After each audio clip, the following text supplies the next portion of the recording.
Роден в България учен, стои в основата на нова технология, която може да съхранява петабайти данни в ДНК за хиляди или дори милиони години. Също така може да обработва данни, като демонстрира способността си да решава судоку пъзели. Разработката отваря вратата за създаването на пълнокръвен ДНК компютър. Всяка клетка в тялото на човек може да съхранява около 800 мегабайта данни, а един възрастен има трилиони клетки. Този потенциал е осъзнат от учените отдавна, като по думите им, всеки от нас е ходещ, говорещ, супер плътен център за данни. Но до сега е било почти невъзможно този потенциал да се използва. Каква е причината? ДНК е доста крехка за работа. Трудно е да се записва, чете, прехвърля и обработва информация върху нея. Но група учени твърди, че е разработила система, която може да реши тези проблеми. Един от авторите и е професор Орлин Велев. Българинът е автор на над 240 публикации, които са цитирани повече от 37 000 пъти.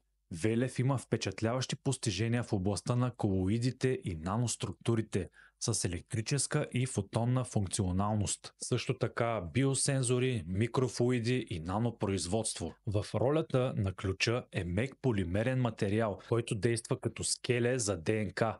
Той може да бъде дехидратиран за дългосрочно съхранение и рехидратиран за извличане на информацията. Те създават полимерни структури, които наричат дендриколоиди. Те започват на микрониво, но се разклоняват, за да създадат мрежа от наномащабни влакна. Техниката позволява данните да бъдат съхранявани с невероятно висока плътност – 10 петабайти на кубичен сантиметър. Казано по друг начин, това са 10 милиона гигабайта в място с размер на купче захар. Това може да проправи пътя не само за съхранение на ДНК, но и за пълнокръвни ДНК компютри. Изследването е публикувано в списание Nature Nanotechnology. Интересен факт е, че синът на професор Орлин Велев е един от тримата българи в SpaceX. Орлин Велев Джуниор участва в тестовете и разработката на космическия кораб Dragon.